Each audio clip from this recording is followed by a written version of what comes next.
Hello, everyone, and welcome to the second part of our orientation on the reading.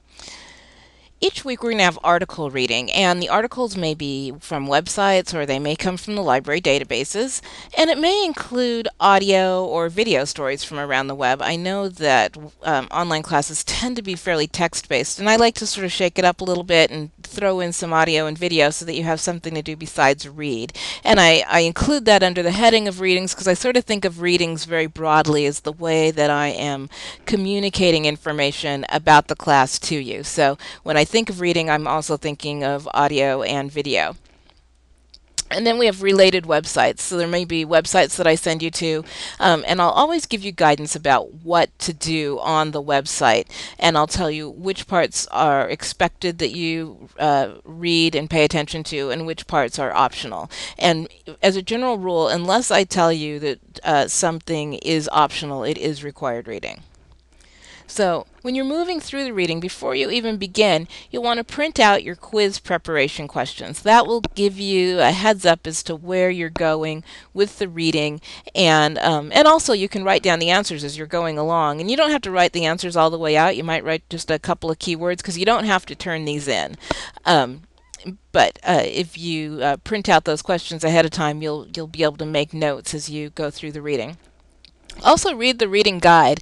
On the page where your reading is, I write a couple of notes about each article, sort of explaining how it fits into the big picture of what we're doing for the week. And also, I want you to do some critical thinking because I don't just throw these articles out there for no reason. There's a rhyme and a reason to everything that's assigned in this class. It's all designed to take you from A to B to get you to learning the things that we're supposed to be learning in this course. And so I want you to sort of think about why did I assign what I did and how does it fit into the grand scheme of what we're learning in that week and in the class as a whole. We've got readings in a couple of different databases. Two of my favorites are EBSCOhost and ProQuest. In EBSCO, you can see just up here on the left, you can see what type of reading it is, whether it's HTML full text, which is sort of a web page, or whether you'll have a PDF full text, which will obviously be a PDF. That's a little bit easier to print and download. But there is a print button over here on the right, and if you look also on the right, you'll see that there's a citation button that gives you the proper citation for this article, which will be important to you for citing to the articles in your discussions and in the essay. Just because it's assigned work does not mean you can skip citing it, so make sure that you take advantage of those citation buttons. You can also listen to the EBSCOhost articles, which I think is handy, again, if you get a little bit tired of reading. It gives you something else to do. Not sure why that's not showing up. My computer is a little bit slow today.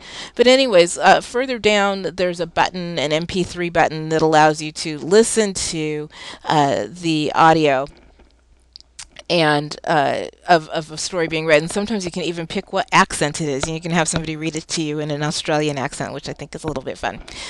And we also have oh, there we go. There's the button and the American accent, and you can pick the reading speed if you want them to read fast or if you want them to read slow.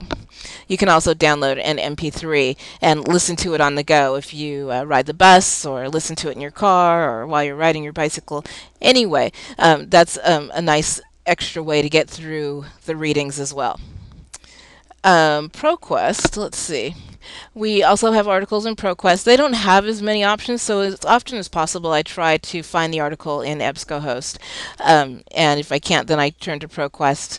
And you'll see that there's plenty of information there as well, including that handy dandy cite button, which you should take advantage of.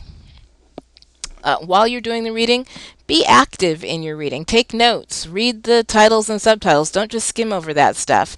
And if there's words that you don't know, use your dictionary and find that information out because it can be important to you. And if you have questions, and ask yourself questions as you're going through. What were the main points? What evidence did the author present to support that? Was there any evidence to the contrary? All that helps you to better understand the reading and to know how credible the reading is. That is it. In the next one, we'll go on to the weekly quiz.